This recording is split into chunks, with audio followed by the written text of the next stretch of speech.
அப்போ எனக்கு புரிஞ்சு இந்த கொஷனை நீங்கள் உங்களோட தனிப்பட்ட கொஷனை எடுத்து வந்துருக்கீங்கன்னு நினைக்கிறேன். நீங்கள் சொல்லுங்கள். 10 மணிக்குள்ளே வீட்டுக்கு வரணும், 10 மணிக்கு மேலே வெளியே போகாத, உனக்கு ஏதாவது ஆகிடும் அப்படிலாம் சொல்கிறாங்க. ஸோ அதெல்லாம் நீங்கள் எப்படி பார்க்குறீங்க?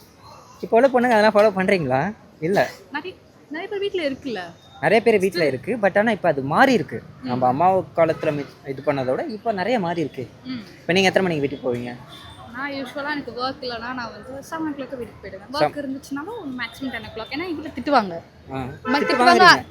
அடிப்பாங்க. 10 மணிக்கு மேலே வீட்டுக்கு போனால் வீட்டில் அடிப்பாங்க. ஏன்னா அது ஃப்ரீடம், அவ்வளோதான் ஃப்ரீடம் கொடுத்துருக்கேன். 10 மணிக்குள்ளே நீ வீட்டுக்கு வர. ஃபஸ்ட்டு நான் இப்போ அம்மா கால் பண்ணி அம்மா 10 மணிக்கு மேலே வரட்டா, அவ்வளோதான் ஃப்ரீடம், வீட்டுக்கு வாழ்ந்தாங்க. அந்த மாதிரிலாம் இன்னமும் இருக்குல்ல. அப்படி இருக்குது. அப்போ எனக்கு புரிஞ்சு இந்த கொஷனை நீங்கள் உங்களோட தனிப்பட்ட கொஷனை எடுத்து வந்துருக்கீங்கன்னு நினைக்கிறேன். நீங்கள் சொல்லுங்கள். இல்லை, பொதுவான எல்லாம் என் ஃப்ரெண்ட்ஸ் சர்க்கிளே கேட்டு தான் நான் வச்சுருக்கேன். ஓகே.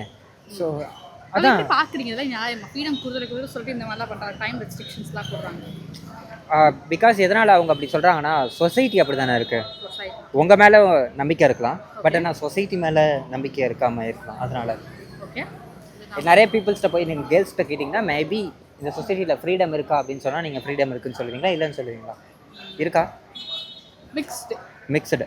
ஸோ உங்களுக்கே அதுவே மிக்ஸ்டாக இருக்கும்போது பேரண்ட்ஸ்க்கு எப்படி நம்பிக்கை இருக்கும்?